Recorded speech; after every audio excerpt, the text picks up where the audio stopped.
आज की कहानी आईने में दूसरी। एक पुराने कब्जे में दो बहनें रहती थी, नैना और काव्या। दोनों एक ही घर में पली बड़ी, लेकिन उनकी जिंदगियां अलग अलग रास्तों पर चल रही थी। नैना बड़ी थी, शांत, मेहनती और सबकी पसंदीदा। काव्या छोटी थी, खूबसूरत लेकिन अंदर से बेचैन। उसे हमेशा लगता था कि लोग नैना को उससे ज़्यादा महत्व देते हैं। बचपन में ये फ़र्क छोटा लगता था, लेकिन जैसे जैसे वे बड़ी हुई, काव्या के दिल में जलन बढ़ती गई। जहाँ नैना की तारीफ होती, काव्या के चेहरे पर मुस्कान होती, लेकिन आंखों में चुभन। उसे लगता था कि चाहे वो कुछ भी कर ले, वो कभी पहली पसंद नहीं बन पाएगी। एक दिन काव्या को घर के स्टोर रूम में एक पुराना आईना मिला। वो धूल से ढका हुआ था, लेकिन अजीब बात यह थी कि उसमें उसका चेहरा बाकी आईनों से ज़्यादा साफ और खूबसूरत दिख रहा था।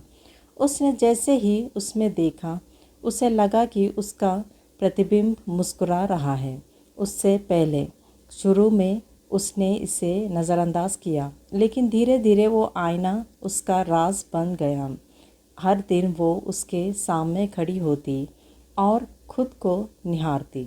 उसे महसूस होने लगा कि आईना उसे समझता है, उसकी तकलीफ़, उसकी जलन।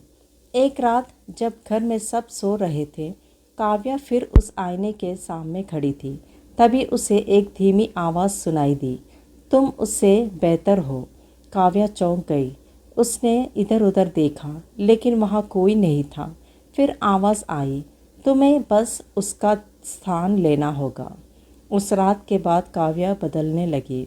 वो नैना से दूरी बनाने लगी, लेकिन अंदर ही अंदर उसके हर कदम पर नज़र रखने लगी।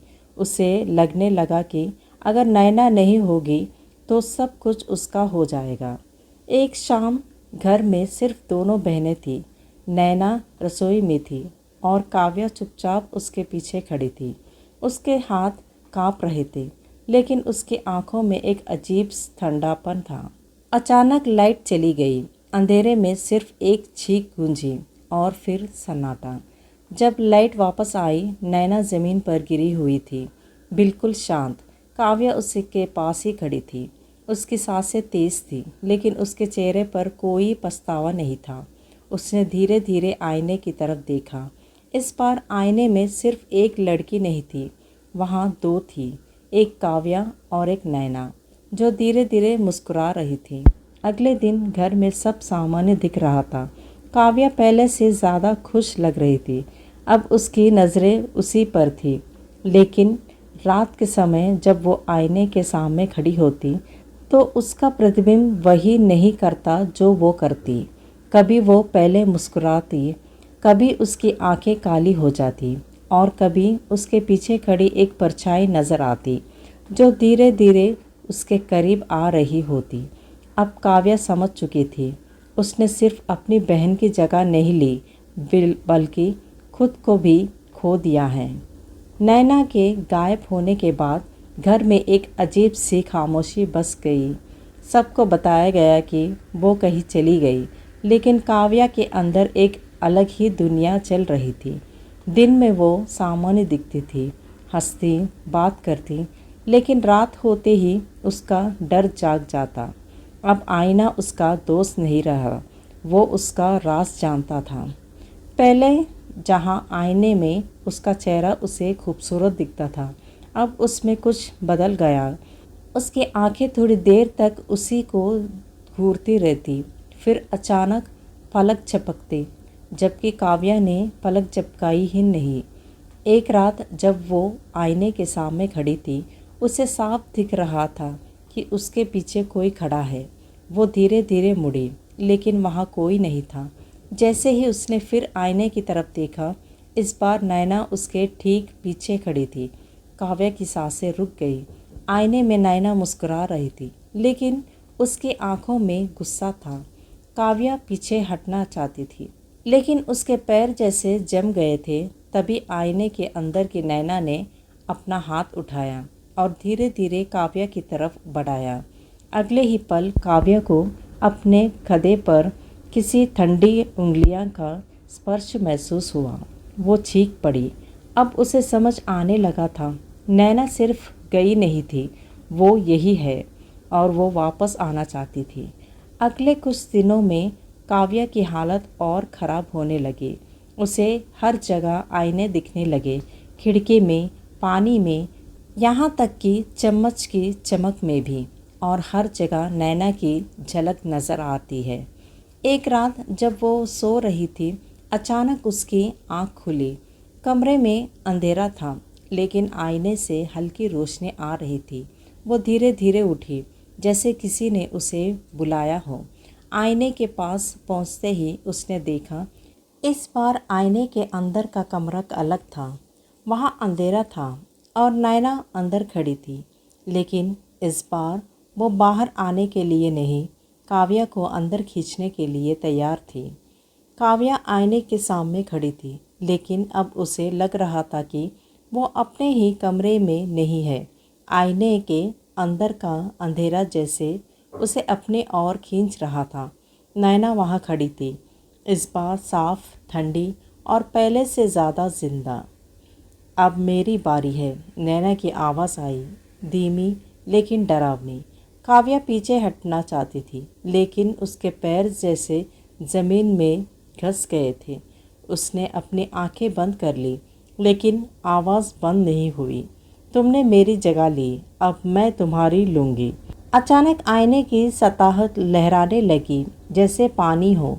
नैना ने हाथ बाहर बढ़ाया और इस बार काव्या ने साफ महसूस किया, उसकी उंगलियां उसकी कलाई पकड़ चुकी थी, ठंडी, बर्फ़ जैसी ठंडी।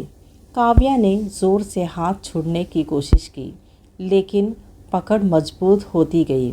अगले ही पल एक तेज़ झटका और सब कुछ बदल गया। काव्या ने आंखें खोली।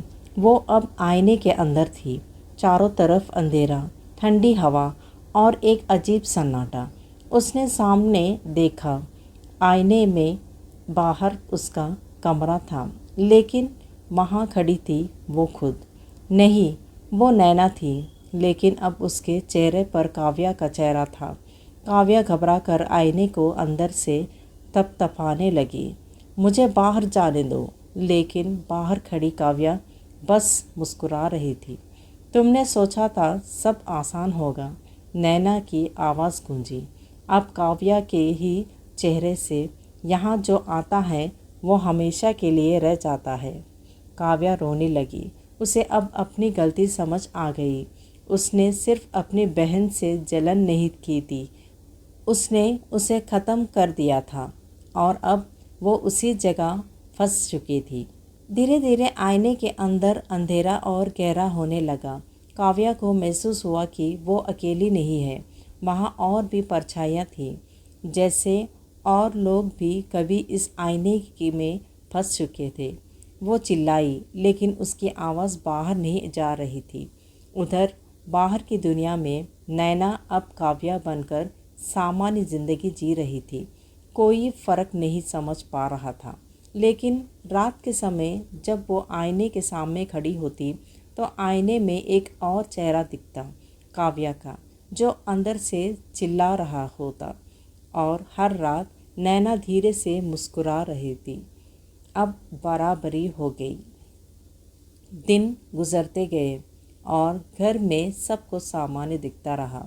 काव्या पहले से ज़्यादा शांत और समझदार हो गई थी। वो अब किसी से झगड़ती नहीं थी, हर काम ठीक से करती, और सबसे बड़ी बात, अब लोग उसकी तारीफ़ करने लगे थे। लेकिन किसी को ये नहीं पता कि वो असली काव्या नहीं थी, वो नैना थी, जिसने आखिरकार अपनी जगह वापस ले ली थी। आईने के अंदर काव्या अभी भी फंसी हुई थी। शुरू में वो हर दिन चिल्लाती, रोती, बाहर निकलने की कोशिश करती, लेकिन धीरे धीरे उसकी आवाज़ कम होती गई। अंधेरा का हिस्सा बन गया था। अब वो सिर्फ देख सकती थी, बाहर की दुनिया, अपनी ज़िंदगी, जो अब कोई और जी रहा है। एक रात कुछ अजीब हुआ। नैना, जो अब काव्या के रूप में थी, आईने के सामने खड़ी थी, लेकिन इस बार आईने में सिर्फ एक परछाई नहीं थी। काव्या साफ दिख रही थी। तुम खुश हो? अंदर से आवाज़ आई। नैना कुछ पल चुप रही, फिर उसने धीमी से कहा, अब सब बराबर है। काव्या हंसी, लेकिन वो हंसी अलग थी, थोड़ी ठंडी, थोड़ी गहरी। नहीं दीदी, उसने कहा, अब खेल शुरू हुआ है। अचानक आईने के अंदर की दुनिया बदलने लगी। वो अंधेरे में जो अब तक काव्या को कैद किया था, अब हिलने लगा, जैसे वो उसे रोक नहीं पा रहे हो। नैना का चेहरा बदल गया। पहली बार डर दिख रहा था। ये क्या हो रहा है? उसने फुसफुसाया। काव्या धीरे धीरे आगे बढ़ी और इस बार आईने की सतह दोनों तरफ से हिलने लगी। तुमने मुझे अंदर भेजा, काव्या की आवाज़ गूंजी, लेकिन ये जगह सिर्फ कैद नहीं है। अगले ही पल आईने में दरार पड़ गई। एक तेज़ आवाज़ के साथ आईना टूट गया। कमरे में सन्नाटा छा गया। नैना पीछे हट गई। उसके सामने कोई खड़ा था। वो काव्या थी, लेकिन पूरी तरह वैसी नहीं। उसकी आंखें गहरी थी, जैसे उस अंधेरे में उसे बदल दिया हो।